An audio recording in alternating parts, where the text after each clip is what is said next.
দফা নম্বর 1, যে অন্তর্বর্তীকালীন সরকারের মেয়াদ 6 মাসের বেশি হতে পারবে না।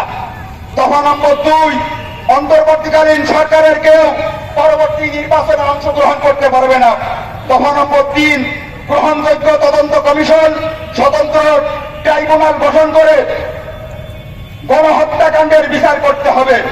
একই সাথে গত 16 বছরে সংগঠিত সকল রাজনৈতিক ও প্রশাসনিক হত্যাযজ্ঞ, গণহত্যা, গুম, মানবাধিকার লঙ্ঘনের বিচার করতে হবে। তদন্ত সাপেক্ষে আহত নিহত পরিবারকে ক্ষতিপূরণ সহ পুনর্বাসনের ব্যবস্থা করতে হবে। এক্ষেত্রে যে সকল ব্যক্তি বা সংগঠন দোষী সাব্যস্ত হবে তাদেরকে রাজনীতি ও নির্বাচন থেকে স্থায়ীভাবে নিষিদ্ধ করতে হবে। কথা ঠিক কিনা? দফা নম্বর 5, আইন শৃঙ্খলা বাহিনী দফা নম্বর 4, তদন্ত সাপেক্ষে গত 16 বছরে সকল দুর্নীতিবাজ ও বিদেশে অর্থ পাচারকারীদের সকল সম্পত্তি ক্রয় করে রাষ্ট্রীয় কোষাগারে জমা করতে হবে এবং বিদেশে পাচারকৃত টাকা ফেরত আনাবার উদ্যোগ গ্রহণ করতে হবে। বিগত 16 বছরে যারা ক্ষমতায় ছিলেন তাদের সম্পদের হিসাব দিতে হবে। সকল দুর্নীতি ও টাকা পাচারের শ্বেতপত্র প্রকাশ করতে হবে।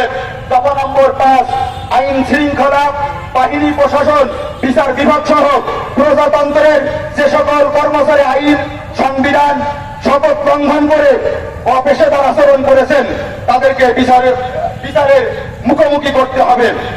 দফা নম্বর 6, দেশের সংখ্যাগরিষ্ঠ জনগোষ্ঠীর চিন্তা, চেতনা ও অনুভূতির বিরুদ্ধে কোন সিদ্ধান্ত নেওয়া যাবে না।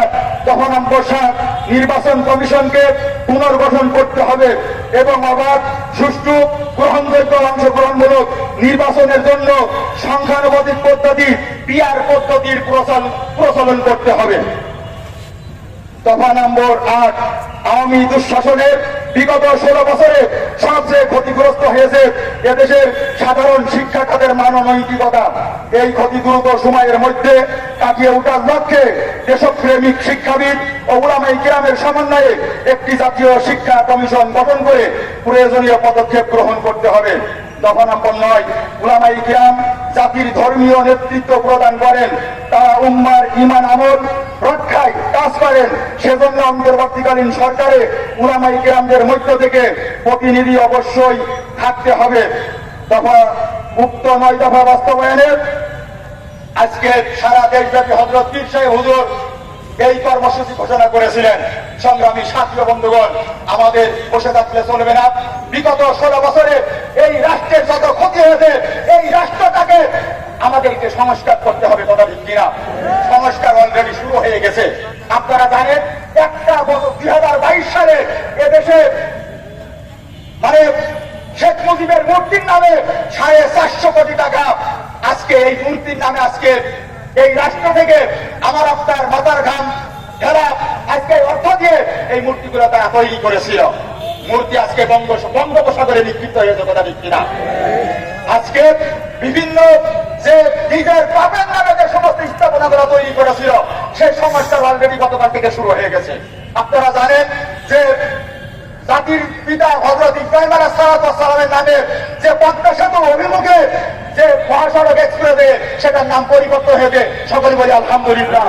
ছাত্র জনতা, আমরা তোমাদের পক্ষে আছি। এই রাষ্ট্রটাকে তোমরা একেবারে পরিষ্কার করে তোমরা এই রাষ্ট্রটাকে ইউরোপ, আমেরিকার কাতারে তোমরা উন্নয়নের জন্য তোমরা নিয়ে যাবে। সংগ্রামী সাথী ও বন্ধুগণ, দুঃখ এবং পরিতাপের বিষয়, আপনারা জানেন এদেশের 40 লক্ষ এমএ বেকার আছে, অথচ ভারতীয় 26 লক্ষ আজকে তারা কিন্তু এদেশে চাকরি করে। যমুনা টেলিভিশন তারা প্রতিবেদন তৈরি করেছে, শুধু 80,000 পুলিশ আমাদের ভারতীয় নাগরিক আমাদের দেশে পুলিশ বাহিনীতে চাকরি করে। সংগ্রামী সাথী ও বন্ধুগণ, ছাত্রদেরকে সর্বদিক থেকে আমরা ইনশাআল্লাহ সহযোগিতা করব। এই দেশটাকে আমরা নতুন করে মেরামত করব।